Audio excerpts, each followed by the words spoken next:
Muy buenos días a todos y todas. Les agradecemos enormemente la presencia en este ciclo de conferencias que hace parte de un trabajo en conjunto del Colegio Nacional, la Universidad Pedagógica Nacional y la Cátedra Cecilia Brablaski de UNESCO.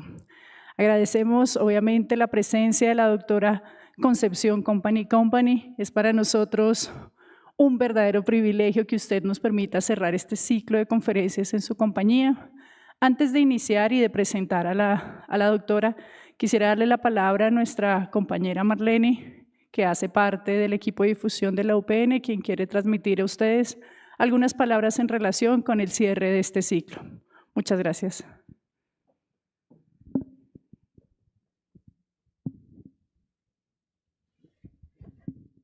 Muchas gracias. Buenos días a todas y a todos. A nombre de la rectora Rosa María Torres Hernández, me dirijo a ustedes para dar introducción a esta conferencia. Es justo la última conferencia de este ciclo 2025 por parte de la Cátedra UNESCO Cecilia Brablaski, organizada conjuntamente por la Universidad Pedagógica Nacional y el Colegio Nacional. Nos encontramos en este hermoso recinto del Colegio Nacional, un espacio que guarda la memoria viva del pensamiento, el arte y la ciencia de México. Reunirnos aquí significa reconocer la importancia del conocimiento cuando se comparte y se vuelve diálogo entre generaciones, territorios y disciplinas. Hoy cerramos este ciclo con la conferencia Gramática del Español sin Miedo entre la creatividad y las reglas a cargo de la doctora Concepción Company.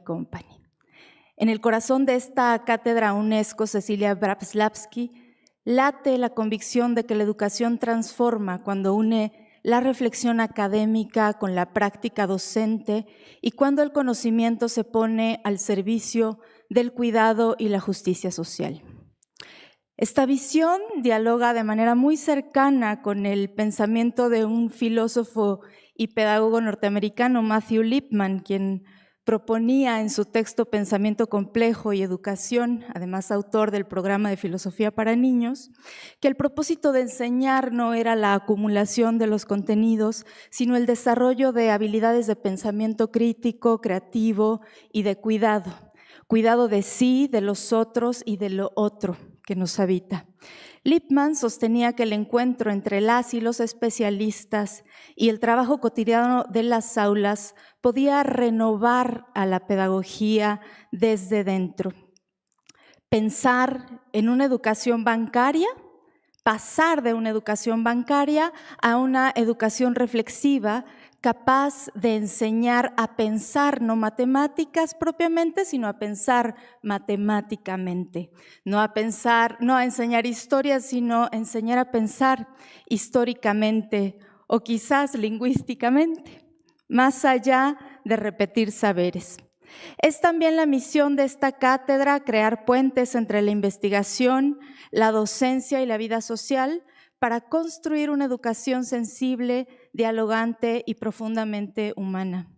Desde la UPN, esta tarea reafirma nuestro compromiso con el pensamiento crítico, la equidad y la creatividad como motores de transformación educativa. Antes de concluir, deseo expresar nuestro profundo agradecimiento a todas las instituciones y personas que han hecho posible este ciclo. A la UNESCO por su respaldo y visión internacional, al Colegio Nacional por abrirnos las puertas de este recinto extraordinario, a la doctora Yuri Páez por su impecable coordinación académica, a los equipos de difusión, de comunicación social, universitaria, a todo el staff técnico y logístico que ha estado detrás de cada una de estas conferencias. Pues sin más preámbulo, con gran entusiasmo, damos la bienvenida a la doctora Connie Company y a todos ustedes quienes nos acompañan. Esperamos que esta conferencia sea un espacio para seguir pensando, creando y cuidando colectivamente desde la palabra y la imaginación. Muchas gracias. Muchas gracias.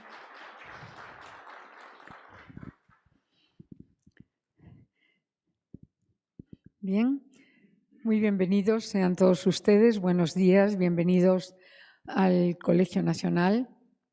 Efectivamente, soy miembro del Colegio Nacional. Mi profesión es lingüista.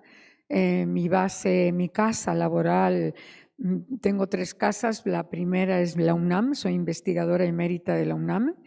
Soy miembro del Colegio Nacional y como tal estoy hoy aquí para cerrar el ciclo que ya mencionaron las maestras, y también soy miembro de la Academia Mexicana de la Lengua.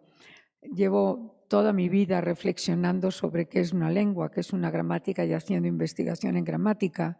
Y para el Colegio Nacional es un honor estar cerrando, haber hecho este ciclo en convenio con la UPN y con la Cátedra UNESCO, porque son ustedes quienes tienen en sus manos la educación, formación de los futuros ciudadanos de este país.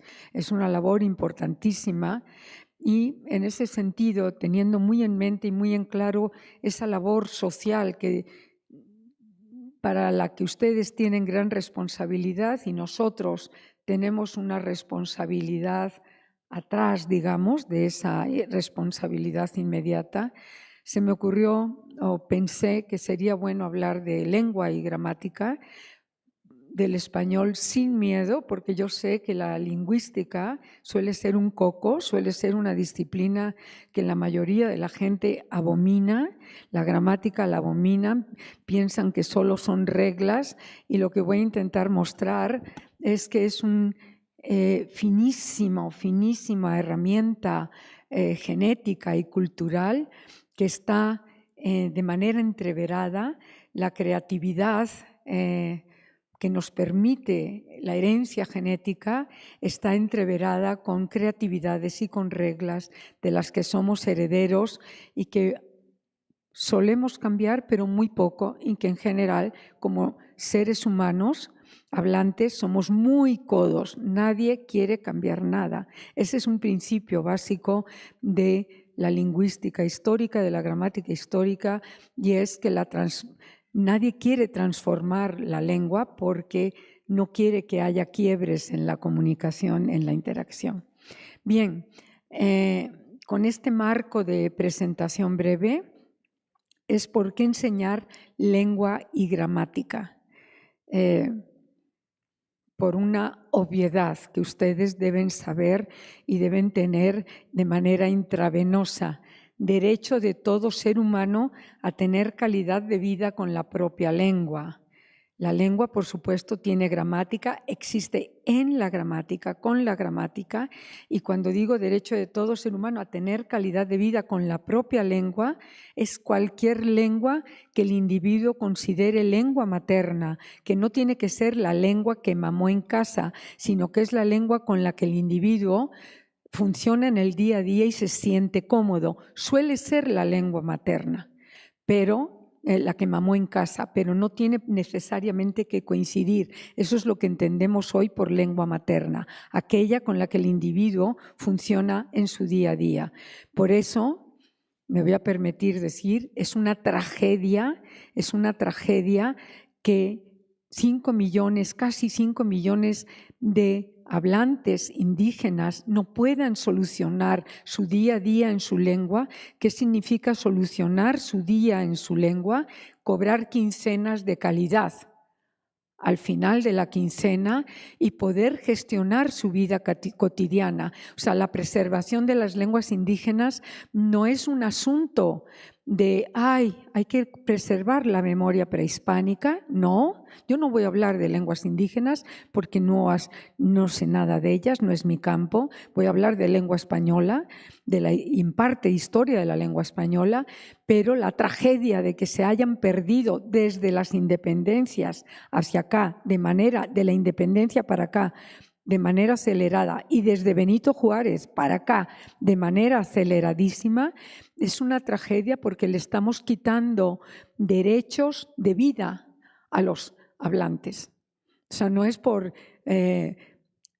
antropología bonita, no, es porque es un derecho de todos nosotros llegar a la quincena y cobrar por nuestro trabajo dignamente y gestionar nuestra vida de manera correcta y digna en la lengua que consideramos materna.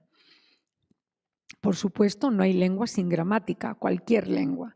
Así tenga más de 500 millones de hablantes, como la española, tenga más de 1.200, como el chino mandarín, que no es lengua materna de la mayoría, de muchísimos chinos, sino que es lengua aprendida en la escuela, o así sea lenguas muy minoritarias de 2.000, 3.000 hablantes la comunidad. Y ojo, lengua minoritaria no es lengua minorizada. Lengua minorizada es aquella que, sea cual sea la cantidad de hablantes que tiene, está sometida y está discriminada en la zona en que se habla. Por ejemplo, el español de Estados Unidos, en Nuevo México, es lengua minoritaria, pero no es minorizada.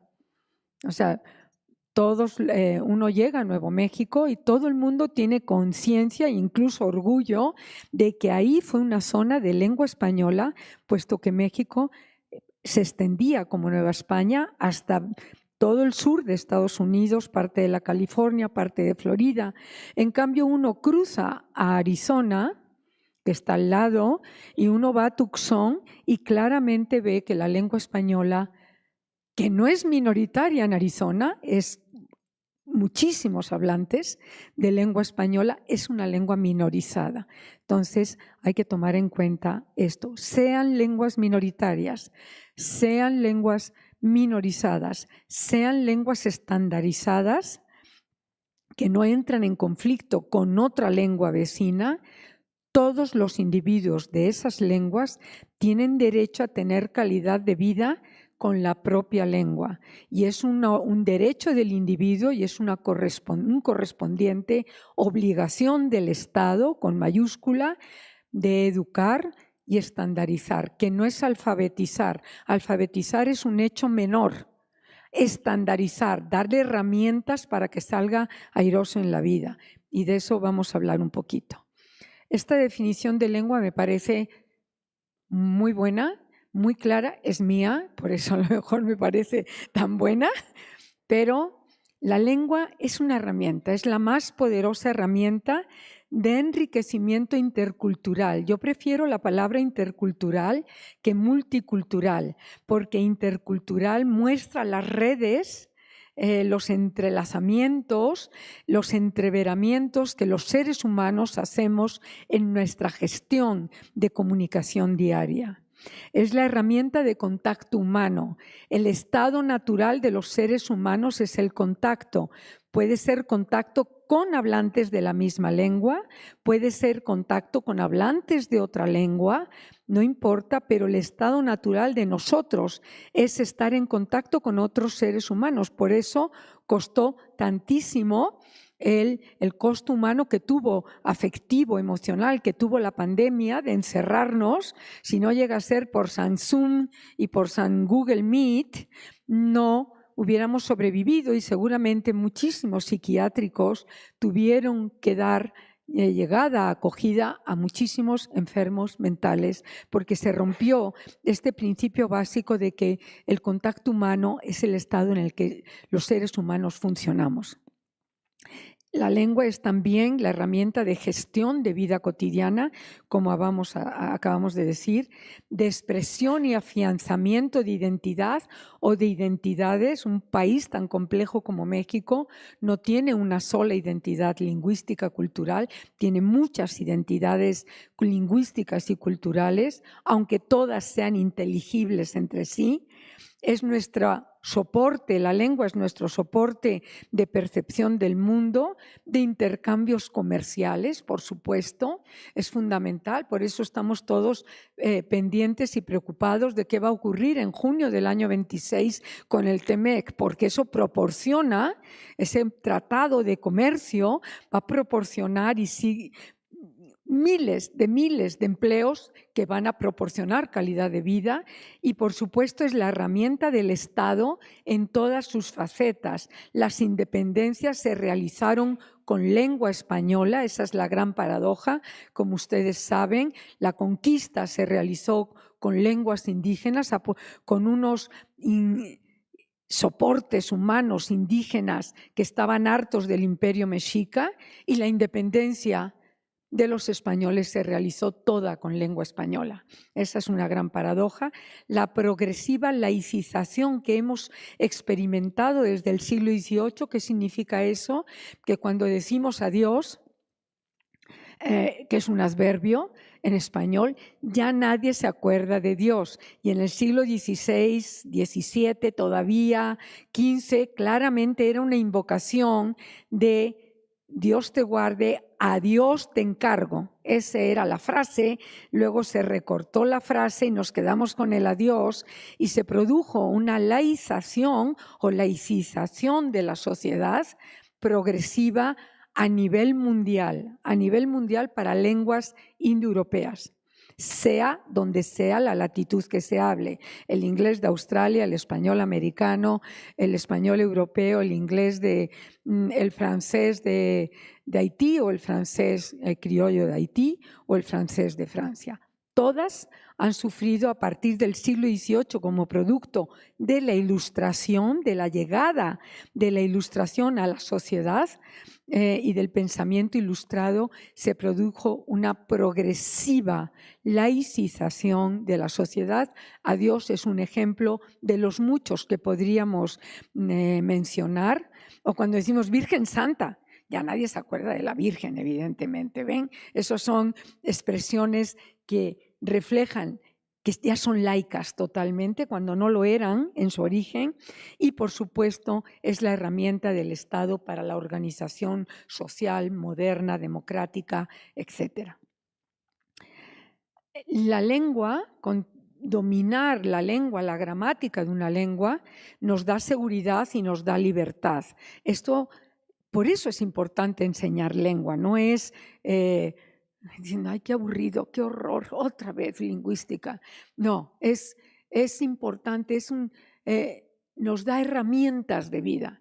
Las lenguas son herramientas de cultura, como acabamos de decir, están vivas porque se usan. Nadie tiene que pasar por la escuela para hablar lengua española, pero es un derecho de todo individuo a ser educado y estandarizado, que no es alfabetizado. Alfabetizado me lo puede hacer mi mamá o mi papá. Por eso pongo en cursiva, subrayado, educado y estandarizado en la modalidad culta de su variante dialectal. Es una obligación como maestros, yo soy maestra de la universidad, de la Facultad de Filosofía y Letras, enseñar la modalidad culta, porque es darle herramientas al individuo, no enseñarle el dijistes ni el trajistes, que es una forma que está ahí desde hace 1800 años, porque es natural, pero ni modo, hablar con irregularidades finas da prestigio, el individuo va a tener mejores oportunidades, y si llego a pedir trabajo y dice trajistes o dijistes, a lo mejor le dan un coscorrón y lo sacan de la oportunidad laboral. Por lo tanto, diga lo que diga la nueva escuela mexicana, hay que educar en la modalidad culta de la variante dialectal. En este caso, la variante dialectal es el español de México. El dijistes no es propiedad nuestra, es de todo el mundo panhispánico y está documentado desde hace 1500 años. Es una analogía, es algo natural, y ustedes me dirán, si siendo algo natural, ¿por qué nos dan coscorrones? Pues porque eso es motivo de otra conferencia, la relación entre emisión lingüística y valoración que hace el otro. Es dime cómo hablo y me vas a decir quién eres, y si me vas a respetar, y si me vas a acoger, me vas a sonreír o me vas a poner cara de fuchi. Por lo tanto, tenemos la obligación como maestros de estandarizar en la modalidad culta de la variante dialectal que estemos enseñando, en este caso español de México, porque la lengua proporciona los principios básicos que dice la UNESCO que es un modo de tener calidad de vida.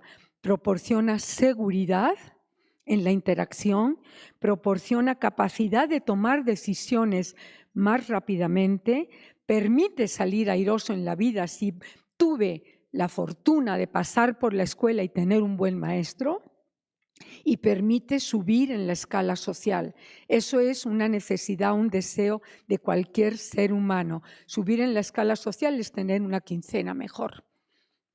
Punto. A eso se reduce. Por lo tanto, el derecho a la educación es un derecho vital porque nos da mejor calidad de vida y tendría que ser una exigencia a gritos que el Estado proporcionara estandarización desde las normales, una verdadera estandarización para los chamacos que salen de la primaria y de la secundaria, porque son momentos claves en la vida. Como saben ustedes, variante dialectal se le llama también modalidad dialectal, se le llama dialecto, variedad dialectal.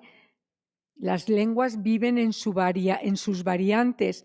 Nadie habla la lengua española en abstracto, sino que todos hablamos una variante de lengua española o a lo mejor, como es mi caso, controlo bien 2 variantes de lengua española. Mi dialecto materno, España, Madrid, y mi dialecto de acogida desde hace 50 años, el español chilango. Yo soy promotora de a ver si procede ya ese topónimo Chilangolandia, entonces, bueno, pueden hacer caso omiso, pero yo promuevo que chilango es un buen gentilicio para esta capital. Cada uno de los 500 millones, más de 500 millones de hispanohablantes nativos, somos propietarios por igual, todos, hayamos pasado por la escuela o no, somos propietarios por igual de la lengua española. La lengua española solo se manifiesta a través de sus hablantes, pero habrá modos de habla mejor valorados y esos hablantes van a tener mejores oportunidades de vida y modos de habla peor valorados y no van a tener las mismas oportunidades de vida. Hay que tomar en cuenta por todo lo anterior, que como definimos lengua, más el derecho de los individuos a tener calidad de lengua. Yo he definido las lenguas como un ADN cultural. ¿Por qué? Porque abro la boca y inmediatamente ustedes dicen, esta señora no nació en México. Esta señora sí tiene el léxico de México. Esta señora, ¿de dónde será? ¿De dónde habrá? Y yo, cualquiera de ustedes abre la boca y automáticamente digo, ¿dónde naciste? ¿Con quién te juntas? ¿En qué barrio, en qué colonia de la Ciudad de México te mueves? Es un poderosísimo identificador, un ADN cultural, un gran patrimonio que debemos cuidar y del que debemos estar y podemos estar orgullosos. El español de México, como ustedes saben, es el ADN cultural, el patrimonio de 125 millones de hablantes monolingües que solo tienen español como lengua materna, de herencia de sus abuelos, de sus bisabuelos. Es el 25% del aporte al patrimonio cultural sostenido en lengua española lo hacemos los mexicanos. Por lo tanto, tenemos una pequeñísima responsabilidad mayor que a lo mejor los habitantes de El Salvador. Ellos en su medida, que es menos del 1%, nosotros contribuimos con nuestra riqueza lingüística y nuestra riqueza cultural con el 25% del aporte del patrimonio lingüístico en lengua española. En resumen, saber cómo hablamos y con qué gramática, en la que vamos a entrar dentro de un momento, nos da identidad, sabemos mejor quiénes somos, estamos seguros de nosotros mismos, nos da seguridad, nos comunicamos con más seguridad y nos da libertad porque nos permite, gracias a que tenemos gramática, ahí voy a llegar ahorita, nos permite tomar decisiones de vida. Y esperemos que sean decisiones adecuadas para los chamacos y los adolescentes que ustedes tienen entre manos. es necesario, aunque a nadie le guste, enseñar y conocer gramática. La gramática es el conjunto de reglas, de principios que determinan cómo se combinan y cómo se eligen las unidades de una lengua. Es una elección que es innata para un hablante y si pasó por la escuela es innata pero modelada por la estandarización. Es una capacidad genética también, la gramática, de clasificar nuestro mundo, para eso sirve la gramática, de ordenar la información, de jerarquizarla, de relacionar hechos del mundo de manera jerárquica y ordenada, de darles forma simbólica, que significa abstracto, porque es una abstracción el hecho de hablar, mediante palabras, disponerlas unas tras otras. Somos seres lineales, no podemos encimar palabras y esa linealidad va a permitir creatividad y también herencias.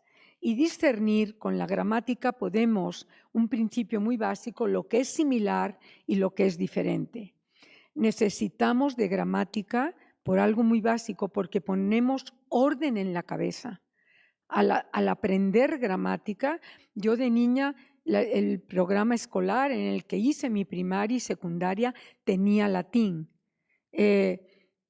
y me cuadriculó la cabeza totalmente. Eso es lo que hace la gramática, cuadricula la cabeza porque jerarquiza relaciones, entendemos rápidamente al otro, como quiera que sea que se comunique, con un poco de esfuerzo entendemos inmediatamente. Y gracias a que tenemos lengua y esa lengua tiene gramática, accedemos a experiencias estéticas. Los otros seres vivos sobre el planeta, aunque tengan sistemas de comunicación, no tienen experiencias estéticas, no pueden gozar estéticamente de nada, ni de música, ni de un color. Eso ahora se sabe perfectamente y eso está vinculado con las redes neurológicas complejas que es la lengua. Tiene el mismo efecto que las matemáticas. La maestra adujo, decía, hablar matemáticamente que no con matemáticas. La gramática tiene el mismo efecto que las matemáticas, no se lo tengo que decir a ustedes.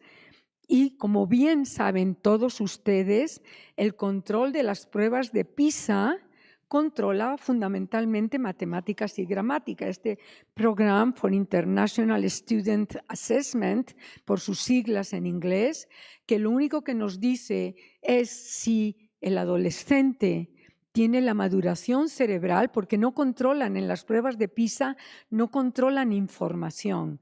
Lo que controlan es la maduración cerebral que se adquirió con una gramática bien enseñada y bien estandarizada para chamacos y adolescentes, y se controla la maduración cerebral que permiten las matemáticas, esta jerarquización de relacionar jerárquicamente el mundo. Para eso sirve la lengua. Aquí les pongo una necesidad, un ejemplito muy chiquito de necesidad de gramática. Toda la gramática, no existe gramática sin significado, eso es una obviedad. El significado referencial del mundo, silla, que significa, o sillón, y que significa amor. Puede ser un significado referencial de cosas existentes en el mundo, puede ser un significado abstracto. Aquí les traje dos ejemplitos de lo básico que es la gramática.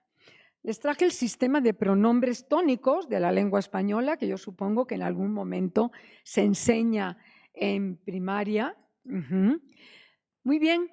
Y vean algo obvio. Singular, yo, plural, nosotros. Singular, tú, plural, ustedes o vosotros en el caso del español de España. Plural usted, si es de distancia, ese singular de segunda persona de distancia, de respeto. Usted, ustedes. Y tercera, él, ella, si somos muy incluyentes, ella, que sirve para ambos. ellos, ellas, ellas. Muy bien, pregunta que les hago a todos ustedes. ¿Dónde hay más diferencias en la palabra? ¿Primera, segunda o tercera? ¿Dónde hay más diferencias? Sin miedo a la gramática. La primera y la segunda, cuando es de proximidad, tú, ustedes, o tú, vosotros, si es España. ¿En qué se parece el yo al nosotros? En nada. ¿En qué se parece el tú al ustedes? En nada. ¿En qué se parece el tú al vosotros? En nada. Pero cuando empezamos a distanciarnos y ya no somos los interlocutores involucrados, entonces la gramática se empieza a emparejar. ¿En qué se parece usted a ustedes? Muchísimo.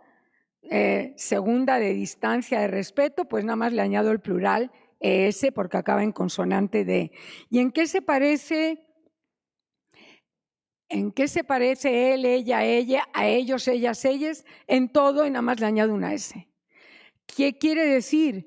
Que cuanto más importancia tiene en el mundo algo en la lengua, en el mundo, la lengua codifica esa importancia con más diferencias. Eso se llama iconicidad. Es como un espejo. Puesto, ¿quiénes somos más importantes? ¿Yo, tú o los otros? Yo, tú, ¿no? Para que la vida cotidiana funcione. Los otros, pues váyase a saber. Entonces, esto, que es un ejemplo sencillísimo, en la primera y segunda, esta diferencia tan grande entre primera y entre segunda, plural o singular, se llama supletivismo. Pueden olvidarse de la palabra enseguida. Es que formo el paradigma, la clase gramatical, con palabras de origen histórico distinto. En cambio, los otros, la tercera, es una morfología flexiva, normal y corriente, donde le añado una S, pues porque los otros me importan menos. Tan simple como eso. Eso se llama iconicidad. ¿Ven? Necesitamos de gramática para entender por qué decimos yo, nosotros, yo, ustedes, pero él, ella, ellos, ellas, ellas. No me voy a meter si avalo o no el elle. Simplemente quiero decir que está en el ambiente y yo no sería partidaria de meterle al chamaco un pronombre más, el elle, ni mucho menos, pero yo sé que está en el ambiente y por eso lo metí. O sea, a más distancia, menos importancia, por lo tanto, menos diferencia gramatical. A más proximidad, más involucramiento del tú y del yo, más diferencias gramaticales, porque es tan importante es el yo como el nosotros, la diferencia entre yo y tú, el tú con el ustedes. Eso es un principio que opera en muchísimas zonas de la gramática. Nada más les traje un pequeñísimo ejemplo con los pronombres. Y un segundo ejemplo, que es el mundo de las condicionales y que toda emisión tiene una implicación. O sea, que si yo digo en el español de México, los letreros que aparecen por las calles es si toma, no maneje. En portugués, por ejemplo, en Portugal, también en Brasil, se conducir, não beba. ¿Qué significa? ¿Cuál es la implicación? Que para el español de México es mucho más importante tomar, ponerse hasta atrás y después conducir. ¿Ven? En primer lugar, pongo en foco, importancia, el hecho que es culturalmente relevante, que es tomar. Y pongo en segundo plano, en segundo lugar, y esto es una simple oración condicional, el hecho de que voy a conducir.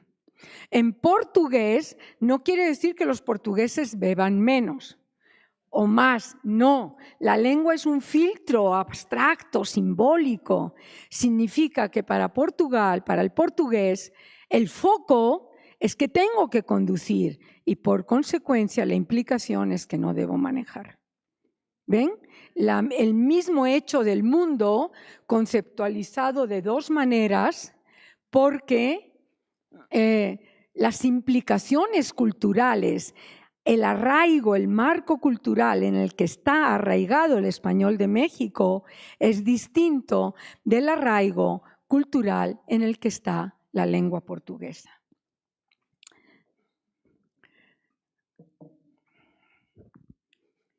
Si ustedes le enseñan esto tan básico a cualquier chamaco, nunca se le va a olvidar el sistema de pronombres, en vez de aprendérselo de memoria.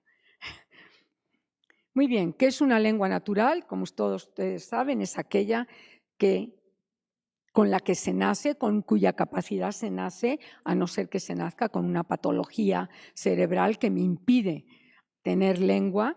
Y hay toda una discusión grande actualmente que estaba en el siglo XIX a finales y vuelve a estar en el tapete de la discusión filosófica lingüística, que es creacionismo versus evolucionismo. Si la lengua fue dada por un acto divino, ustedes pueden ser creacionistas protestantes, pueden ser católicos creacionistas, pueden ser lo que quieran, pero no se puede hacer ciencia sin entender la evolución. Las lenguas evolucionan y la lingüística es una ciencia, la lingüística histórica es una ciencia que depende de entender que las lenguas cambian y se transforman imperceptiblemente. Lengua, hay muchas hipótesis actualmente sobre lengua natural. Lengua natural es la que estamos ejerciendo ahora, la que todo el mundo usa cuando dice buenos días, hola, un café. Y lenguas artificiales, la lógica, las matemáticas, los programas de inteligencia artificial, San Google, eso es lengua artificial, la creada por el ser humano, y esta es innata, adquirida, heredada por una magia biológica. Las lenguas naturales ahora sabemos que evolucionaron mediante extensión y adaptación gradual de sistemas de comunicación preexistentes, por ejemplo, de los pájaros. Adaptamos el sistema de los huesos y dejamos de tener huesos huecos y nos erguimos. Las evidencias lingüísticas arqueológicas de que aquellos seres humanos que dejaron alguna huella ya debían hablar una lengua, allá en el centro de África, son 250.000 años, 300.000 años, pero la evidencia tangible de que hablaban lenguas similares a las que hablamos ahora, a las 6.200 lenguas que se hablan en el mundo, es de unos 15.000, 20.000 años. El Homo sapiens tiene mucha mayor profundidad y sabemos que salió de África, se movió en miles de años hacia Europa, se movió hacia Asia, y de hecho las lenguas amerindias, todas, desde Alaska hasta la Tierra del Fuego, son producto de la mayor migración humana que se ha dado en la humanidad. Hace 10-12.000 años cruzaron de Siberia hacia Alaska y fueron bajando y fueron asentándose progresivamente entre el 10.000, 12.000 y el 7.000, el náhuatl. Las lenguas yucatecas tienen unos 7.000 años de profundidad histórica, como lo tienen las lenguas indoeuropeas. Entonces, por eso hay tantos parecidos lingüísticos en las lenguas de América del Norte, incluidos las yutonaguas o yutoaztecas, por ejemplo, porque vienen de la misma migración, y hay parecidos lingüísticos en la zona del norte de Sudamérica, etc. Las hipótesis que ahora actualmente se están manejando en bibliografía sobre evolucionismo, la pregunta es ¿cuál es el origen de las lenguas? Es una pregunta que está hecha desde la Edad Media, pero ahora tenemos otra perspectiva donde biólogos, filósofos, antropólogos, lingüistas, sociólogos estamos contribuyendo, y sabemos que, por supuesto, se activaron lenguas para comunicar sitios claves de casa, pero mucho más importante es la hipótesis que era chismorrear y comunicar nuestro ritual. Se llama whispering en inglés, esa hipótesis de origen de las lenguas naturales, whispering, que es susurrar, chismorrear, lo que me es relevante en mi mundo, comunicarlo con el otro. No con los de más allá, sino con el que está conmigo. ¿Ok? Y por supuesto, simbolizar lo que nos es vital y crear un ritual y un código lingüístico como el de los pronombres. Eso es vital. Yo, tú es mucho más vital, más importante que el él, ella o ella. En resumen, una lengua natural, así se pone LN, es una suma de genes y memes. En realidad son miméticos, tenía que ser con I, pero el antropólogo evolucionista quiso adaptar la E de memes a genes y entonces por eso se habla de memes, que no son los memes de los dispositivos telefónicos, sino la herencia mimética que integra las lenguas. Lo obvio, y para mí por eso menos importante, ya vamos a entrar mucho más en materia, es que una lengua natural es un sistema de base genética neuronal muy complejo.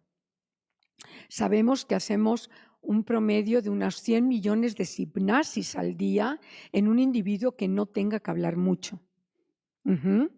Es un sistema genético, genes, es un sistema básico de comunicación humana, por supuesto, es el vehículo de pensamiento. Sigue la discusión de si hay pensamiento sin lenguaje o no hay pensamiento si se carece de lengua, y es vehículo de sentimientos, por supuesto. Para mí, lo fundamental es que es la herramienta, el soporte de nuestra historicidad. Somos seres históricos gracias a que tenemos lengua. ¿Qué significa eso? Que heredamos lo que otros hablaron antes que nosotros, y para decir que el huitlacoche es un platillo exquisito no tengo que esperar que haya época de lluvias, ni ir a la milpa, ni recoger el elote negro, sino le puedo contar a alguien, contar aquella exquisitez y decirle cómo se guisa. Eso es lo que significa, es un sistema adaptativo, sociocultural, muy complejo, de mímesis, de imitación. Nadie quiere cambiar nada, queremos seguir hablando en el día a día y funcionando en el día a día. Transmitimos experiencias con lengua, no hace falta experimentar la vida real de la milpa en época de lluvias, y gracias a que tenemos lengua, somos herederos y heredamos a nuestros hijos y a nuestros nietos las rutinas, las tradiciones, los hábitos con los que nos movemos en el día a día. Por eso, vuelvo a insistir, es un poderoso identificador, un ADN cultural. Ya que estamos hablando de lengua natural, me pareció importante, creo, porque pregunté en la UPN si esto se ve, me dijeron que no así propiamente. ¿Cuáles son los rasgos definitorios, aquello que nos hace únicos en el planeta como seres humanos? Esto se llama rasgos definitorios de lengua natural.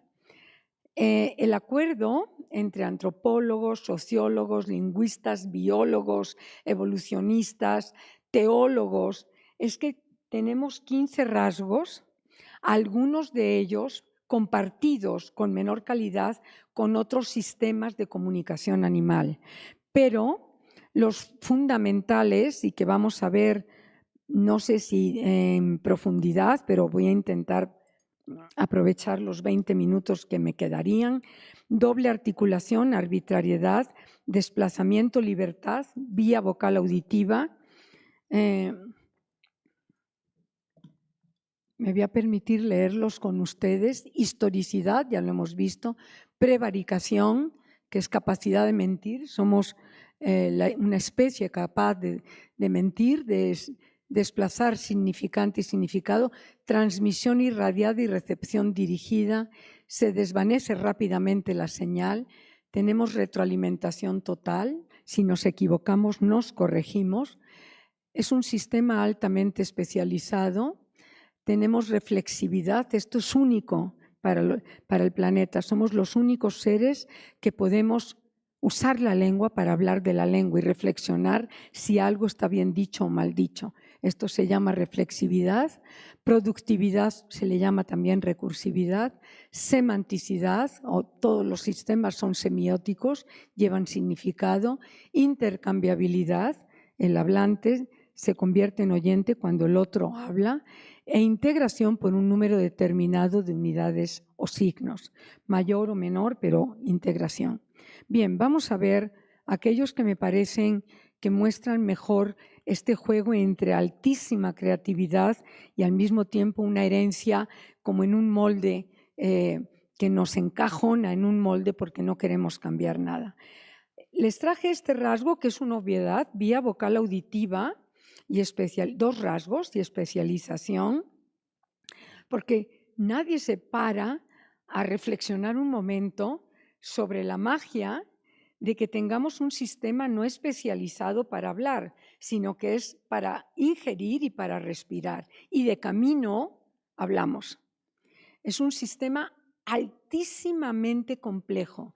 Para decir un monosílabo se mueven aproximadamente 60 músculos, desde el diafragma, que está impulsando aire, hasta un músculo complejísimo y poderoso que es la lengua, que permite, mediante apoyaturas en el paladar o en los dientes, permite emitir un número enorme de sonidos. Como saben, el español tiene 25 sonidos diferenciadores, 24, 25. A esos sonidos diferenciados se les llama fonemas, pero hay lenguas que tienen 60 y 60 y tantos sonidos diferenciados, por lo tanto la lengua hace puntillosamente apoyaturas, son las lenguas del Cáucaso. Las lenguas que más fonemas tienen en el mundo son las lenguas del Cáucaso. Las que menos fonemas tienen en el mundo son las lenguas de la Polinesia, el hawaiano, por ejemplo. El español, pues ahí está un poco pobretón de sonidos, pero sea que tenga 15 o 16 sonidos como el hawaiano, sea que tenga 60, 64 como el georgiano, todas pueden comunicar lo que es necesario para su mundo y su sociedad, cualquiera. Que tengamos una vía vocal auditiva y que sea un sistema no específico para hablar, sino para ingerir y para respirar, para comer y para respirar, nos permite ser exitosos en la comunicación, mantener liberadas las manos para otras tareas. Podemos hacer muchas cosas con las manos mientras hablamos. Yo ahorita estoy sosteniendo un micrófono y un cambiador. Podemos trabajar y hablar al mismo tiempo, evidentemente. Podemos comunicarnos sin luz, gracias a que es un sistema vocal auditivo, podemos comunicarnos sin luz. La comunidad sorda no puede comunicarse sin luz. ¿Vean?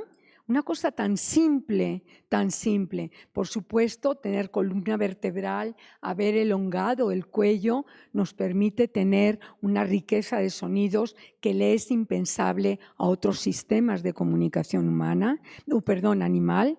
Y algo muy importante es que es un sistema, aunque no está especializado para hablar, es un sistema altamente especializado porque no tiene gasto energético. Podemos hablar por horas sin cansarnos.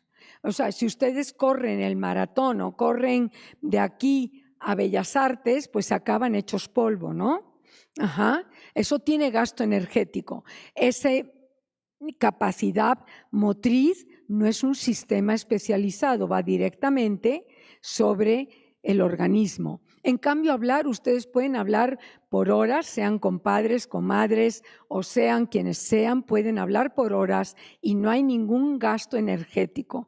Yo acabaré un poco cansada y ustedes poquito cansados también de una conferencia, pero seguirán haciendo su vida cotidiana al día de hoy. Si acaban el maratón, acaban con un rehabilitador de terapia, ¿no? No necesitamos rehabilitadores de terapia para seguir hablando.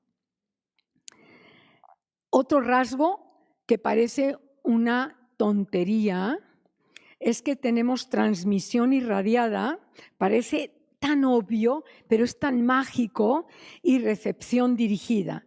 Transmisión irradiada es que el individuo, cuando habla, transmite la onda sonora, siempre son ondas complejas.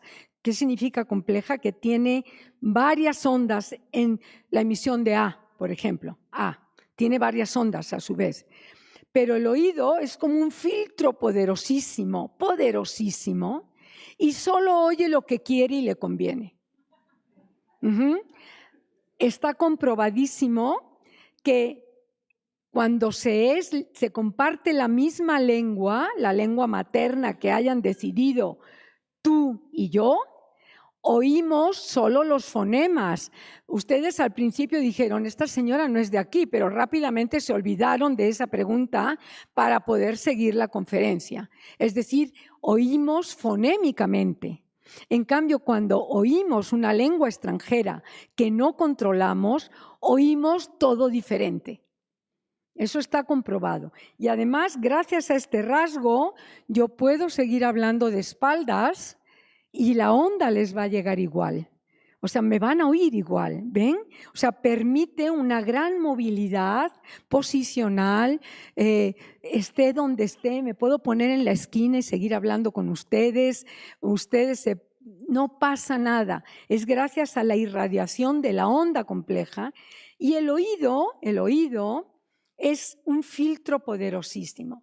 También gracias a este rasgo y al anterior de vía vocal auditiva, debo decirles que la onda compleja, la primera emisión de la onda simple, o sea, cualquier sonido que emite un hablante, es una onda compleja. Así diga A, E, sí o quizá.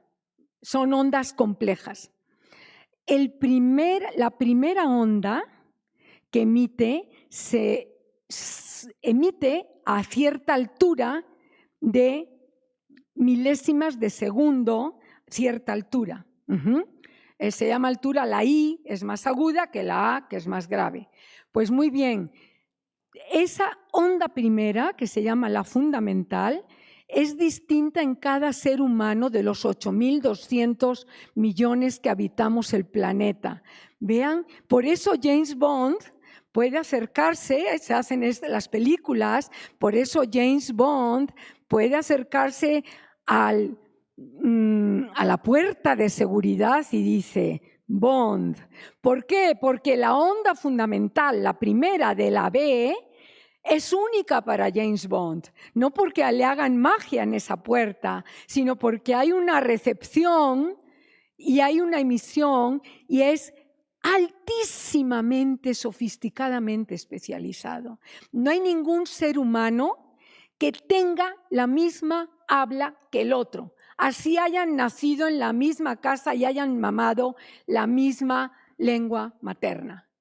Por eso James Bond puede decir Bond, porque esa B y esa O tienen sus fundamentales, sus ondas primeras, a la altura específica de James Bond. Y cualquiera de ustedes puede hacer el mismo. Ahora sí lo sabemos.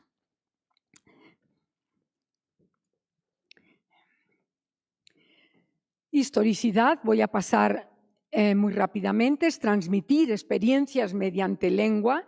Esta transmisión está condicionada culturalmente. O sea, si yo soy mexicano y conozco al otro, al tú, puedo decir, ¿qué hubo? ¿Cómo estás? Eso es una transmisión cultural. Pero si no soy mexicana, no me van a entender con el que hubo, ni el que hubo la, ni el que, perdón, quiobas, ni el que hubo le, no me van a entender. Por lo tanto, adapto culturalmente al marco cultural y puedo decir buenos días, hola. El hola es español general, compartido, pero el que hubo le es español de México. Eso es una transmisión cultural. Hay una relación intrínseca en el hecho de que seamos seres históricos que enmarcados en una sociedad, en una cultura, y conceptualizamos y percibimos el mundo de determinada manera. O sea, percibir el mundo de determinada manera es a darle que es mole de olla. Tenemos multitud de expresiones mixtas con lengua española y con náhuatl. Percibimos el mundo a través de gastronomías, múltiples gastronomías, zoología, biología, moverse como chinicuil, ¿ven? Español más lengua indígena. Eso es ser seres históricos. Nadie se inventó el moverse como chinicuil, ninguno de ustedes. A lo mejor hace 300 años, 200 y pico, que está documentado los chinicuiles, a lo mejor alguien se lo inventó, pero nadie puede decir, ay, mira, o sea, la historicidad requiere de anonimato. Eso es un requisito. Nadie puede decir, ay, mira qué chiste me inventé hoy, o mira qué bonita expresión mixta me acabo de inventar hoy. Ajá, no, eso no funciona, requiere de anonimato. Ajá, eso para que funcione requiere de la asimilación al grupo. Este patrimonio esencial de los seres humanos, aquí al final tienen ustedes de nuevo, aquí en este puntito rojos, lo que ya hemos dicho para al inicio de qué es una lengua. La historicidad nos da normas, o sea, es un corsé de fuerza, porque nadie quiere cambiar nada, pero nos da enormes libertades si nos movemos de sociedad, migramos, tenemos que adaptarnos al otro marco social, y entonces cualquier ser humano sigue reglas en el léxico, en las combinaciones sintácticas, sigue normas, pero si se sale de su espacio va a aprender otras, va a cruzarlas, va a hacer que el juego de rutinas aprendidas y de creatividad se active. Se nos define como seres históricos, pero seres de sintaxis libre. Eso es lo que nos hace únicos. Ningún animal tiene sintaxis. Pueden tener secuencias de sonidos, pero no tienen sintaxis, no tienen la linealidad simbólica que tenemos nosotros y menos tienen sintaxis libre. ¿Qué significa sintaxis libre? Que podemos hacer mucho, comunicar mucho con unas cuantas reglas, unos cuantos patrones y hay muchas más normas que libertades, pero también podemos romper la normatividad y vamos a verlo muy pronto. Otro rasgo, supongo que lo han visto, es doble articulación. Todas las lenguas es un sistema doblemente articulado. La primera articulación es lo que entra por el oído, las palabras. Lo primero que oigo es la primera articulación. Y después esas palabras se descomponen en sonidos que ayudan a diferenciar significados como papa y pata. La P y la T son fonemas del español y son unidades menores y se les llama segunda articulación. La primera es lo que entra por la oreja, por la recepción dirigida que tenemos como rasgo. Los sonidos, todas las lenguas tienen la segunda articulación, pues todas, la segunda articulación en número fijo, todas. Antes dije que teníamos 25, ahora pongo aquí 24, no sé muy bien, varía según que sea español de España, que tenemos un fonema más, español americano que carece de la Z, la interdental. Es un sistema, la segunda articulación es rígida siempre. Y para que cambie pues, tienen que pasar siglos para que un sistema fonético cambie. La primera articulación, las palabras, si yo les pregunto a ustedes cuántas palabras tiene el español, pues no saben contestar, yo no sé contestar. Lo que contiene el diccionario no es la lengua española, es solo un repositorio de lengua española. Entonces es un número abierto que permite crear nuevas palabras, inventar nuevas palabras, lo vemos todos los días en los memes, la creatividad de los hablantes, pero ojo, esa creatividad está un poco limitada porque para que tenga funcionamiento en la sociedad, la combinatoria de las dos articulaciones, las palabras deben ser armadas con combinatorias heredadas históricamente y aceptadas en patrones. O sea, no podemos inventarnos sílabas que tengan 3 consonantes. Imagínense un marciano que llega a la Tierra con un aparato poderosísimo que nos evita ir al súper, nos evita limpiar el baño y nos evita cocinar. Como ven, son mis 3 amores, ¿no? Ir al súper, limpiar el baño y cocinar. Muy bien, llega con ese aparato. Y le digo, no, qué maravilla. Yo soy marciano, me comunico con él. Qué maravilla, tienes que vender esto, nos vamos a volver millonarios. Y entonces el marciano tiene que aprender español. Y lo primero que tiene que hacer es inventarse una palabra que esté adecuada en la combinatoria de las 2 articulaciones en el molde. Puede inventarse una palabra con consonante vocal y la siguiente será vocal consonante. Al es una palabra, de consonante vocal, perfecto, de.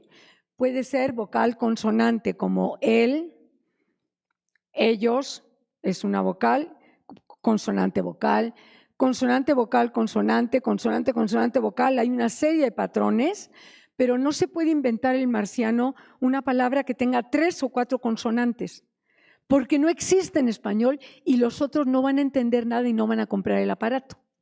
En checo sí hay 3 consonantes seguidas. Entonces, cada lengua tiene sus moldes de combinatoria de sonidos para crear palabras. Por eso somos seres históricos y nadie quiere cambiar el molde. El marciano podría querer cambiar el molde y hacerse una palabrita de 3 o 4 consonantes iniciales, no va a vender ningún aparato. Lo que produce esta doble articulación, como ya saben, imaginan, es una alta economía, un alto rendimiento funcional, porque se puede hacer mucho, que es hablar con lengua, con muy poco, con 24 sonidos bien acoplados en los moldes silábicos y al mismo tiempo produce una enorme estabilidad. Podemos entender un texto de hace 800 años, de hace 500, podemos entender a un hablante al que no hayamos oído en la vida porque estará acoplándose a estos moldes, pero al mismo tiempo una alta creatividad, podemos inventar palabras nuevas. El léxico tiene una reposición creativa altísima, entran nuevas palabras, se ponen de moda entre los adolescentes, entre la chaviza y al cabo de 5 años, 3 años ya nadie se acuerda de aquella creación. Esto es doble articulación. Arbitrariedad es otro rasgo definitorio y es fundamental para entender la joya que es una lengua. La palabra, la primera articulación, siempre tiene forma, o sea, el mundo del modo en que lo pronunciamos o lo escribimos, con significado. Esa relación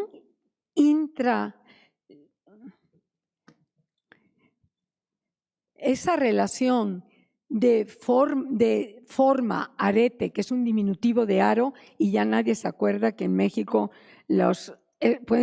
como ven, no es nada diminutivo el que llevo, pero se le llama arete.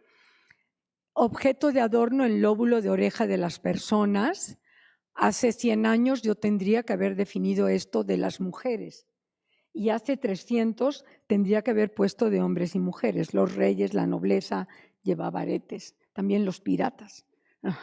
Bien, significado, significante, pero es una arbitrariedad intralingüística total. ¿Qué significa? Que es una convención, que a mí me conviene llamarlo arete para que me entienda a quien se lo voy a comprar, a quien se lo voy a regalar. Es una convención heredada por siglos. Nadie quiere llamarle a este objeto de otra manera. Y tan es arbitrariedad intralingüística, esta arbitrariedad es intralingüística entre el significado y el significante. Esta es la transcripción fónica. La prueba es que En otros países se les llama pendientes, como España, aros en Argentina, caravanas en Uruguay, pantallas en Puerto Rico, faluchos en Bolivia, arracadas en ciertas partes de México. Y es el mismo objeto. O sea, a mí un boliviano me dirá qué lindos faluchos o qué feos faluchos.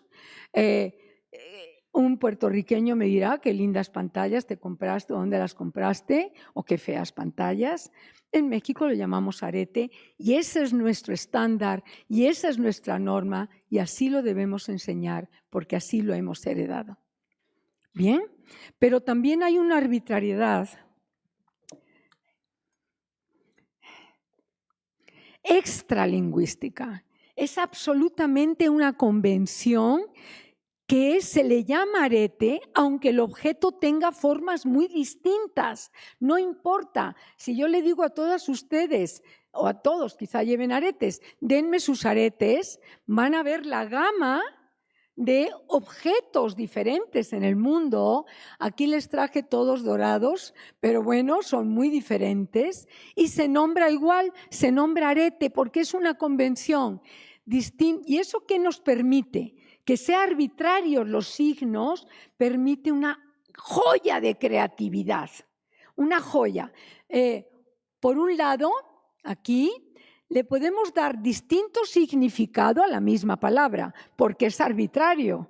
Y como es una convención que hemos heredado desde hace 100, 200, 300 años, pues nosotros no le llamamos moño al atado del pelo, pero nos podemos poner nuestros moños. ¿Ven? Eso es gracias a la arbitrariedad. Y también podemos usar distintas palabras para un mismísimo significado. En México se les llama audífonos, en algunas zonas auriculares y son el mismísimo objeto. Es el mismo objeto con distinta palabra o la misma palabra para cosas diferentes. Eso es una altísima creatividad, pero es una creatividad convenenciera, histórica, porque me voy a molestar en inventarme una palabra si yo sé que a esto se le llama arete en México.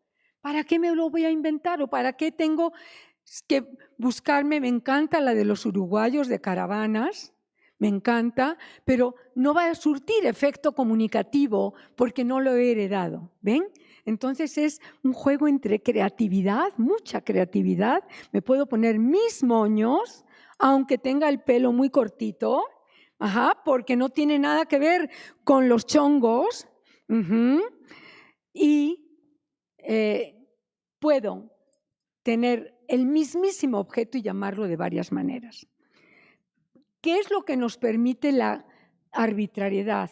Una gran capacidad de abstracción, quedarnos con lo que es distintivo, significativo e importante, nos permite crear nuevas palabras, la arbitrariedad, y podemos asignar en esa creación valores y nombres por herencia y por convención, pero también cosas nuevas y a lo mejor esperamos que los hereden y que las usen los otros.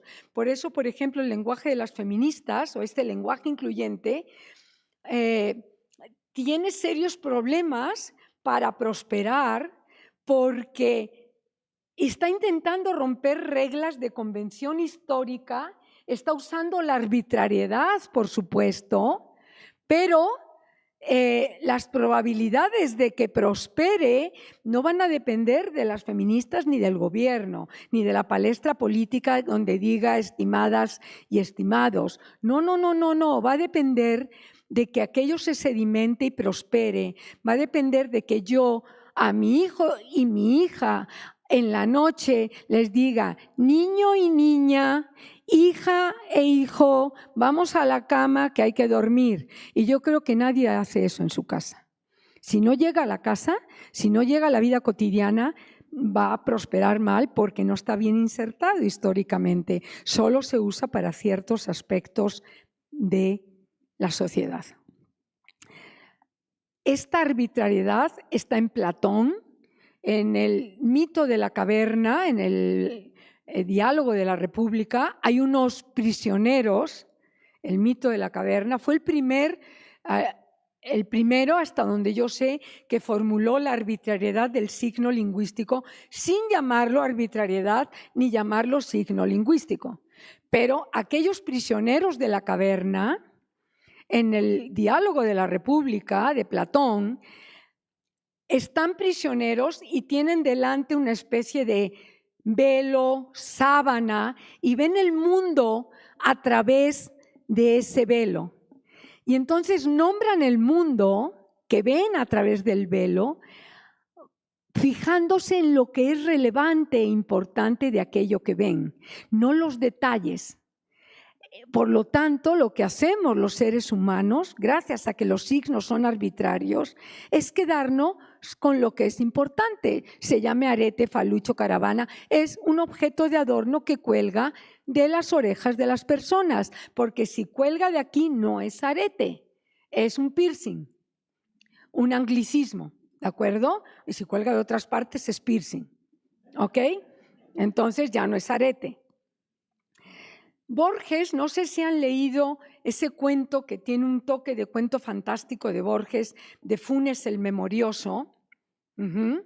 Les recomiendo que lo lean, les voy a contar la anécdota. Funes es un individuo que si ve una botella con vino blanco y otra con vino tinto, tiene que nombrar las dos de manera distinta, porque no tiene la posibilidad de abstraer que es el mismo objeto. Y no tiene la posibilidad de abstraer que eso se llama vino sin importar el color. Y tampoco tiene la posibilidad de abstraer que esto da lo mismo si lo llamo sillón o lo llamo silla con reposabrazos, da lo mismo. Funes no puede hacer eso.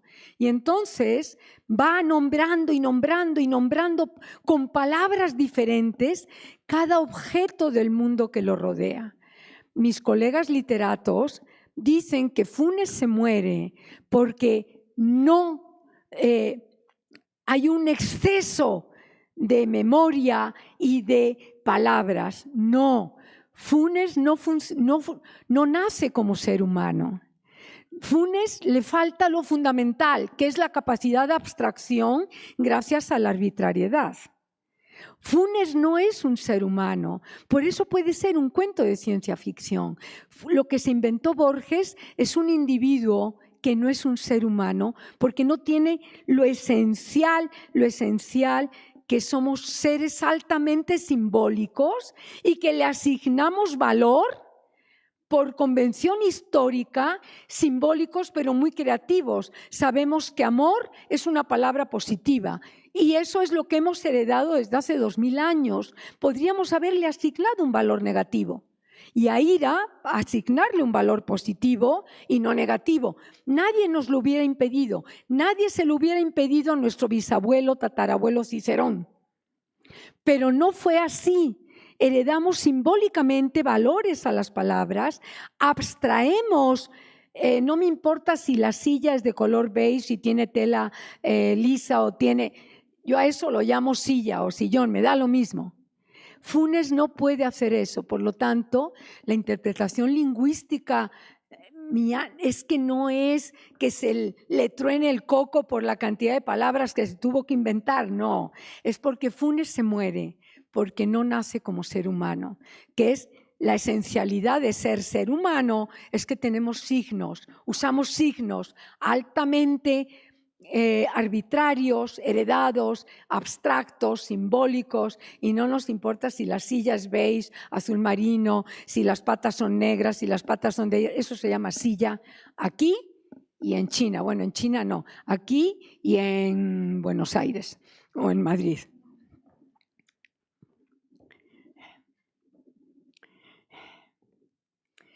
Por supuesto, las consecuencias de la arbitrariedad es que el significado y el significante pueden cambiar por separado. Ahora les traigo un ejemplo. Y que puedo hacer extensiones creativas y me puedo inventar nuevos mundos, siempre y cuando esté aceptado por los otros.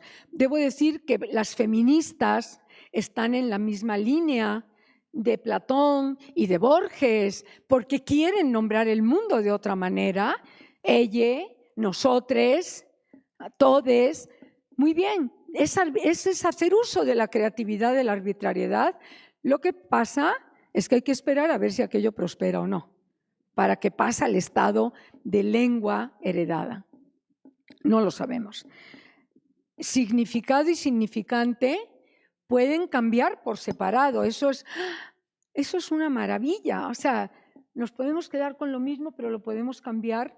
Y miren, en latín, como soy historiadora de la lengua, pues les traje un ejemplo de historia de la lengua. En latín, el padre biológico era genitor. Genitor, genitoris. No era pater. El pater, patren, patre, era padre social, como el padrino, el jefe de la mafia. Okay, no es muy agradable en este momento hablar de mafias ni crímenes organizados, pero son redes donde el pater familias, el pater familias era un padre social, se hacía responsable social, tenía la patria potestad, tenía la obligación de educar al chamaco a cambio de que el chamaco le diera trabajo, vida y corazón.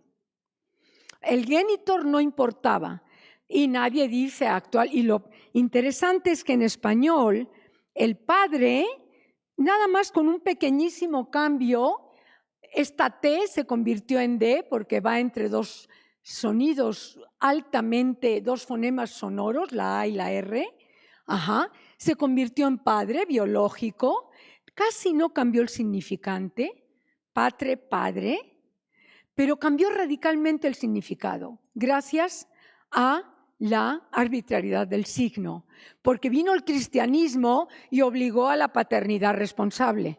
Ustedes son muy jóvenes, pero cuando yo llegué a México había anuncios de paternidad responsable, pues porque iban dejando hijos como si fueran cosechas de riego y de temporal, todavía, ¿no? Pero bueno, por lo menos había un anuncio donde hacían conciencia de la paternidad responsable.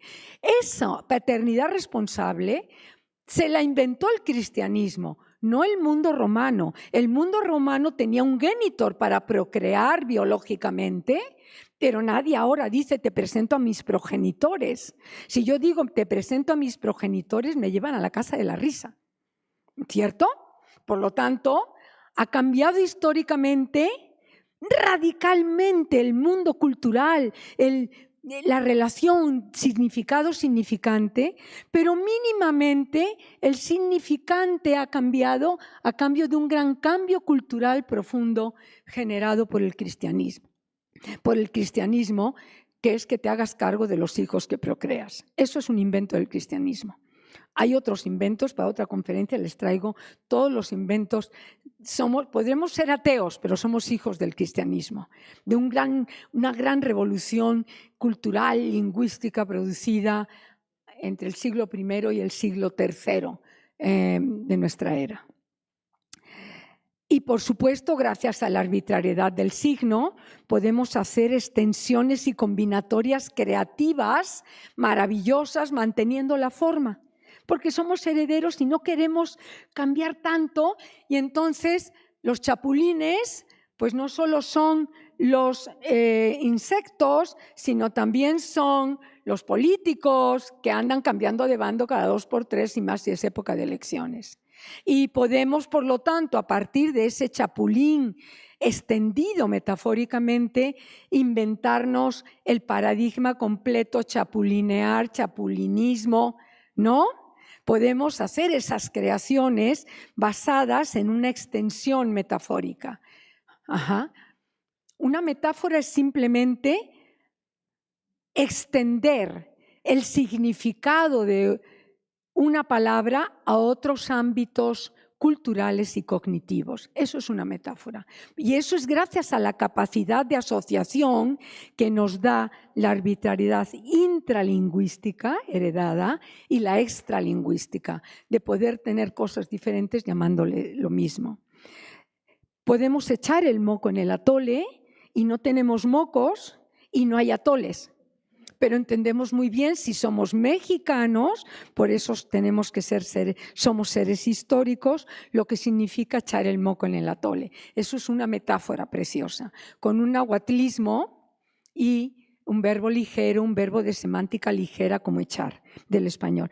O a darle, que es mole de olla, también con un nahuatlismo. No hay moles, no hay ollas, no vamos a darle nada a nadie, sino que nos vamos a poner a trabajar. Dar crán, y podemos hacer la broma al alacrán. Dar el avión, no hay aviones, podemos dar aviones. Darlas también es una extensión metafórica. Las pueden dar las televisiones, pero las personas también. Ajá. Persona de fácil acceso sexual, de preferencia mujer. Sigue ahí un marco machista. Se siente muy acá o llegó muy acá, pues no hay un acá, es una extensión metafórica del espacio. Llegó hasta atrás, pues no llegó el último, sino que llegó con muchas copas encima, y un larguísimo etcétera.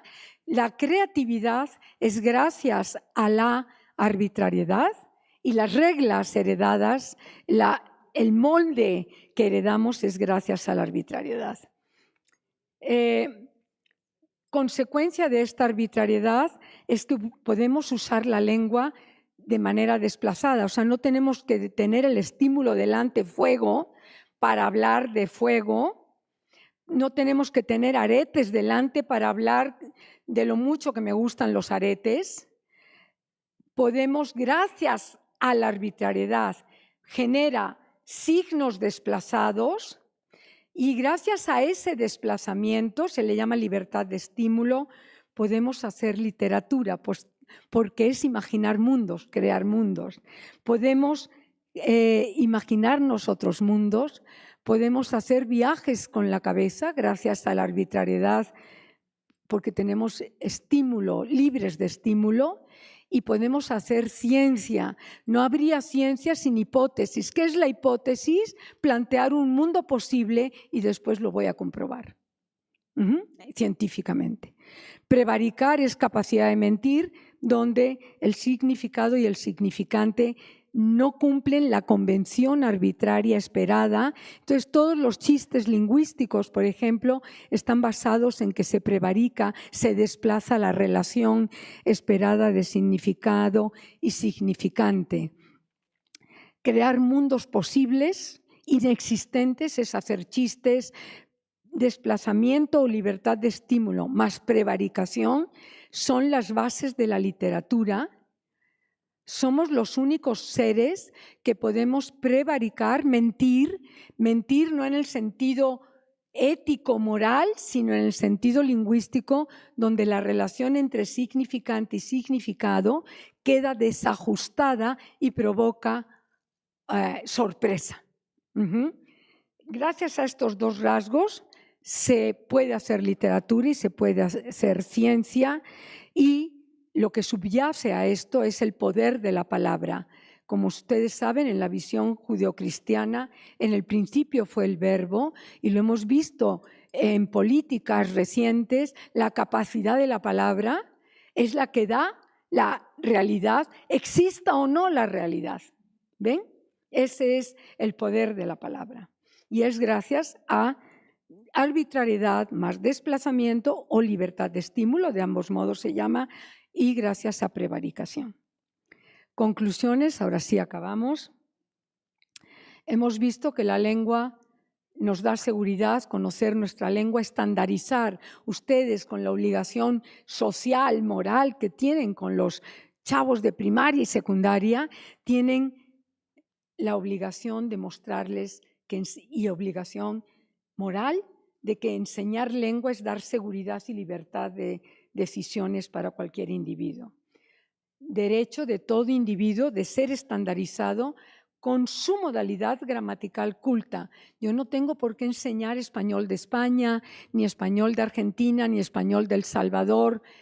Debo enseñar español de México para darles seguridad de que todos los dialectos y todas las variantes de la lengua española están en pie de igualdad.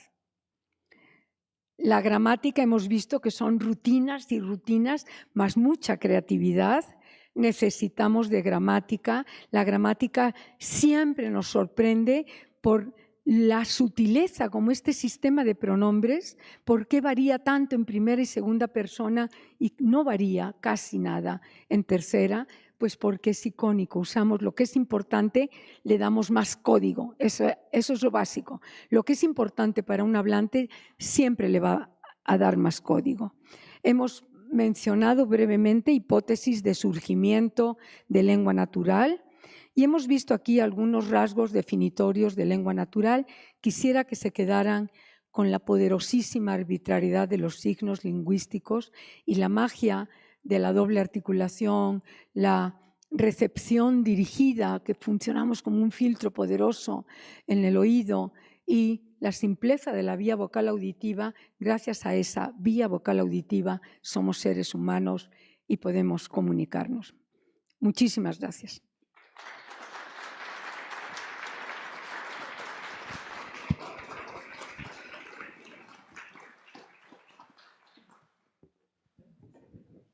Adelante. Muchas gracias. Bueno, con esta conferencia cerramos el ciclo que llamamos Horizontes Didácticas para la Educación Básica, del conocimiento científico a la imaginación cultural, que iniciamos en el mes de septiembre. No puedo dejar de decir que en algunas regiones de Colombia llamamos a la bolsa chuspa, a la sudadera buzo, y al usted le decimos su merced. Y con esto quiero decirles que en estas 5 sesiones abrimos un diálogo fértil entre la ciencia, historia y la lengua para pensar la escuela básica desde nuevas claves pedagógicas. Fuimos de los átomos a las estrellas, de los virus a la vida cotidiana, de los vestigios arqueológicos a las preguntas históricas y hoy de la creatividad del español a sus reglas compartidas. Que cada conversación encuentre ahora su camino en las aulas, en las planificaciones y en los proyectos que cada uno de ustedes impulsa. Quiero expresar un agradecimiento muy especial a la licenciada Teresa, quien se encuentra acá, secretaria administradora del colegio, por su generosa disposición, acompañamiento y hospitalidad a lo largo de este siglo. Gracias también al equipo del Colegio Nacional y de la Universidad Pedagógica Nacional por la impecable organización, a las sedes que nos recibieron, por supuesto, en los auditorios de la UPN Ajusco, la Benemérita Escuela Nacional de Maestros, la Escuela Secundaria Diurna número 8 y hoy el Aula Mayor del Colegio Nacional, por abrir sus puertas y hacer posible este encuentro. Nuestro reconocimiento y gratitud a todos y todas las asistentes. Sin ustedes habría sido imposible este ciclo de conferencias. Estuvimos acompañados por maestros, maestras, estudiantes de licenciatura, normalistas y también por estudiantes en la secundaria 8, por su entusiasmo y todas las preguntas que nos recuerdan el sentido de lo que hacemos. Por supuesto, gracias a los investigadores miembros del Colegio Nacional que compartieron su generosidad, su conocimiento y su tiempo en estos espacios. Le paso la palabra a la licenciada Teresa. Muchísimas gracias. Muchas gracias. Quiero desde aquí enviar un saludo a la maestra Rosa María Torres Hernández, que es la rectora de la Universidad Pedagógica Nacional y que hace ya varios meses, en reunión con quien entonces era presidenta en turno de este colegio, la doctora María Elena Medina Mora, se pusieron de acuerdo para emprender esta primera etapa, que esperemos no sea la última, de la participación de los colegiados en esta cátedra Cecilia Barlavsky, que además está cobijada también por la UNESCO. Como ya lo dijo nuestra querida Yuri Constanza, que es la coordinadora de la cátedra por parte de la UPN, pues hoy estamos clausurando. Este ciclo fue inaugurado por el doctor Alejandro Frank, después tuvimos una conferencia de la doctora Susana López Charretón sobre virus, después tuvimos al maestro Eduardo Matos en un aula, en un auditorio de la Universidad Pedagógica, donde nos habló de las mentiras de la historia y todas las que nos quedó a deber porque no le dio tiempo. Después tuvimos en una escuela secundaria, auspiciado también por este ciclo, a la doctora Susana Lizano, con una interacción muy linda con las niñas de esta secundaria en San Pedro de los Pinos, que le hacían preguntas interesantísimas sobre los planetas y sobre nuestro propio planeta y otras posibilidades de vida. Y finalmente, pues cerramos el día de hoy aquí con ustedes. Nos da muchísimo gusto cerrar con la maestra Compani, porque yo estoy segura que les ha resonado muchísimo lo que ella ha dicho. Quiero decirles que ella tiene ciclos completos, porque es muy trabajadora en todos lados, pero aquí en el colegio también.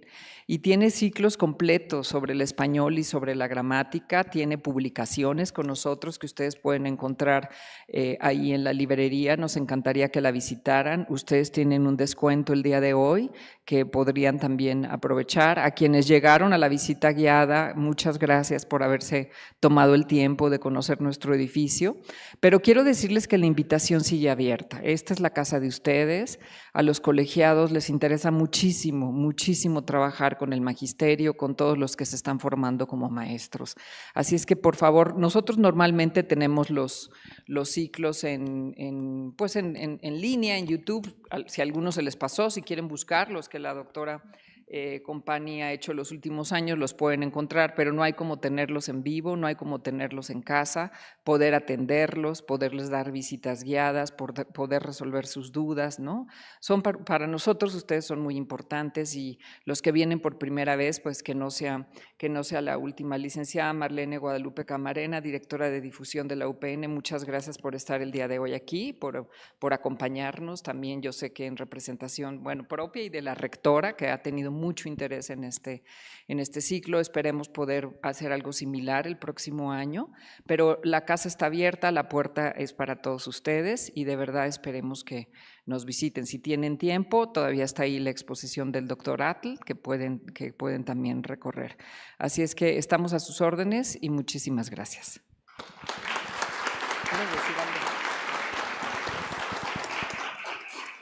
Bueno, me sumo a las palabras de la doctora y de la maestra, nuestra administradora, secretaria administradora. Para el Colegio Nacional es muy, muy importante ponerse en contacto con quienes, como dije al inicio de la conferencia, tienen la responsabilidad de formar ciudadanos que van a tomar las riendas de este país a la vuelta de unos pocos años. Entonces, para el Colegio Nacional es gratificante y además es una responsabilidad gustosa entrar en contacto con ustedes y poder dialogar sin duda. Si hubiera preguntas, podemos dedicar 5 minutos, 10 minutos a preguntas, con mucho gusto, y si no, pues aquí seguimos y seguiremos dialogando y platicando. Gracias por venir. Esta es su casa, como dice Teresa.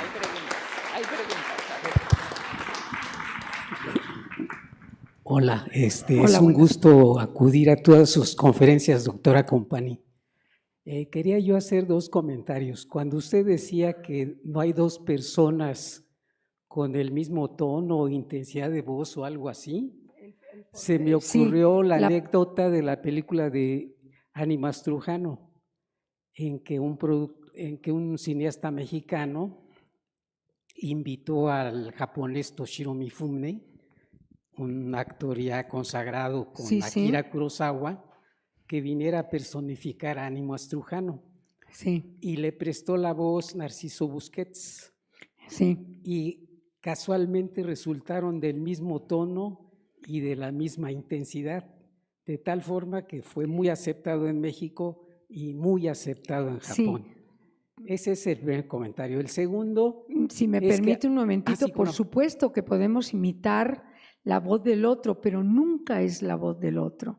O sea, está comprobado científicamente desde la biología, desde el aparato fonador, que la emisión de la primera onda simple en cada uno de los 8.200 millones de habitantes de este planeta es distinta.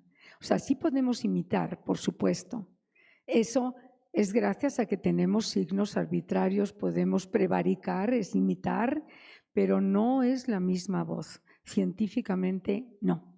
Pero adelante, por favor, con su segunda pregunta. La segunda anécdota es acerca de cuando usted dice que es difícil levantarse hoy y decir, bueno, inventé un chiste o inventé un neologismo.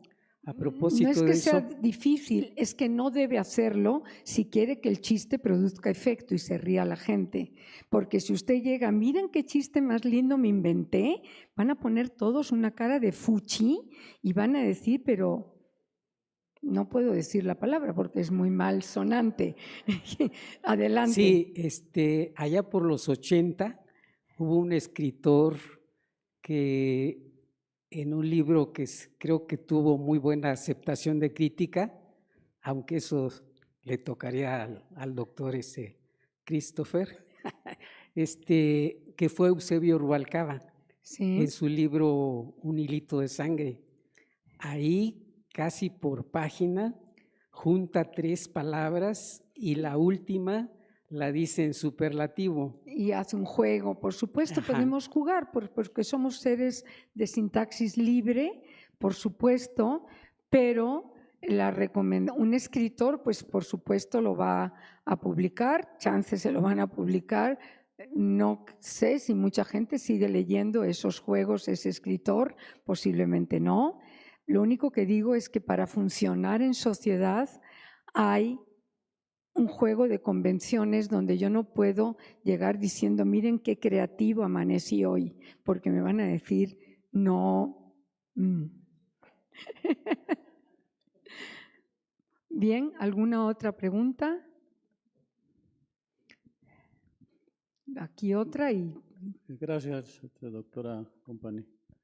El miedo que usted menciona de la gramática tiende más a las reglas, a lo que sea lo preceptivo o normativo, o a la creatividad del usuario de la lengua, que a veces nosotros aquí en México sí mencionamos las palabras, pero a veces como tantos refranes, tiramos la piedra y escondemos la mano, pero de repente también tenemos esa ingeniosidad y esa creatividad. Entonces, ese miedo, de acuerdo a su experiencia y a su conocimiento, tiende más a que se use las reglas o a usar las reglas como tal, o en esa creatividad que tiene esa ingeniosidad también el hablante mexicano. Mire, mi experiencia, es muy buena pregunta, mi experiencia como historiadora de la lengua es, si ustedes me preguntaran qué es lo más importante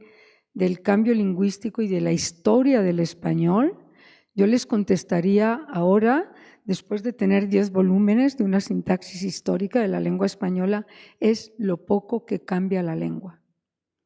O sea, es sorprendente que podamos, con una mínima entrenamiento, una mínima adaptación, podamos entender un texto como el Cid e incluso disfrutarlo, el Cantar de Mio Cid. O sea, no necesita estar totalmente modernizado. Es sorprendente que podamos entender el mundo simbólico de la cosmovisión judeocristiana. Es sorprendente que podamos entender y nos riamos con chistes y bromas que hace el teatro de los siglos de oro hace 500 años y que podamos disfrutar a Sor Juana con un mínimo entrenamiento. Eso es que cambia muy poco. Somos seres de muchísimas rutinas. La gramática siempre es con reglas, o sea, usted no puede por sus pistolas alterar, en vez de decir su casa, decir casa su. Eso nadie lo va a entender y se lo van a llevar a la casa de la risa si lo dice 3 veces seguidas.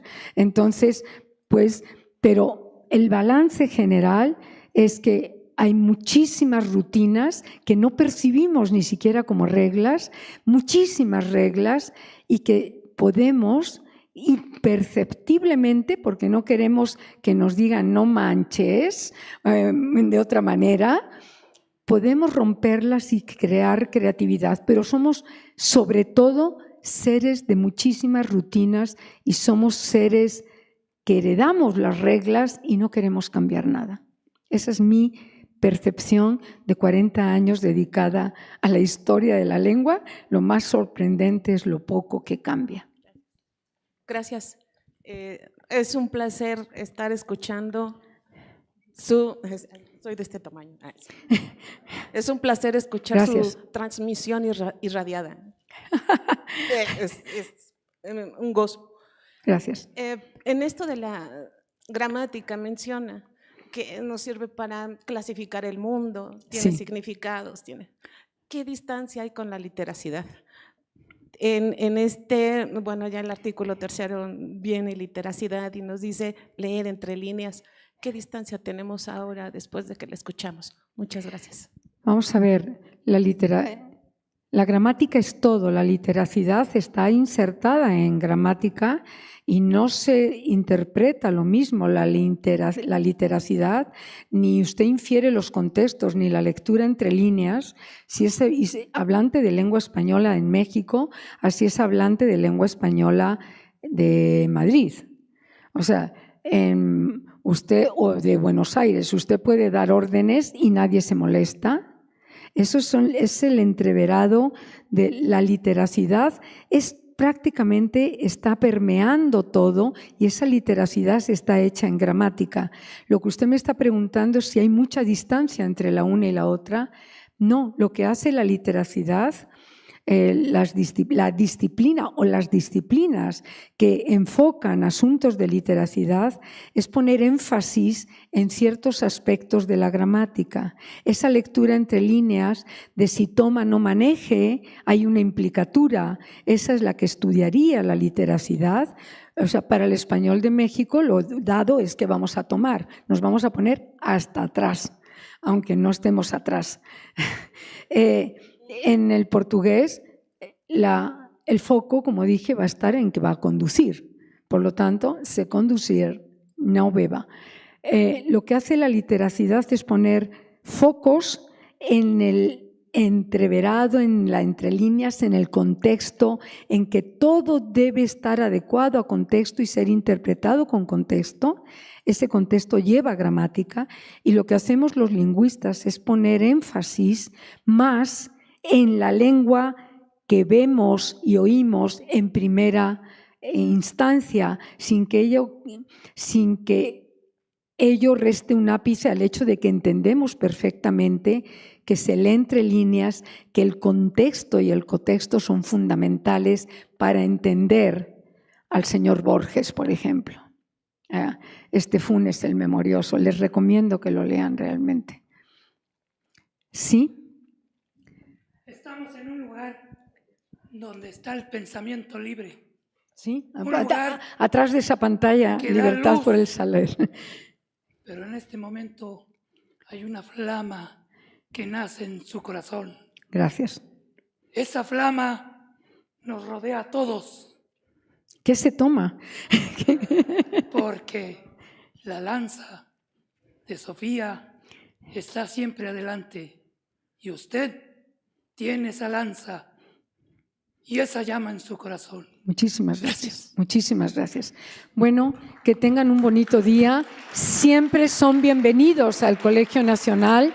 Esto que dijo el compañero, libertad, eso es lo que hace el colegio. Yo lo digo en serio, el Colegio Nacional es como un gran Montessori, donde lo que hay es libertad. Divulgamos lo que investigamos, lo divulgamos con gran libertad y para nosotros es sumamente importante, pero muy, muy importante este convenio, estos acuerdos con la UPN, porque ustedes tienen una gran responsabilidad en sus manos, que México sea un mejor país cada día y en un futuro próximo con los ciudadanos que están educando, estandarizando y formando. Que tengan un buen día.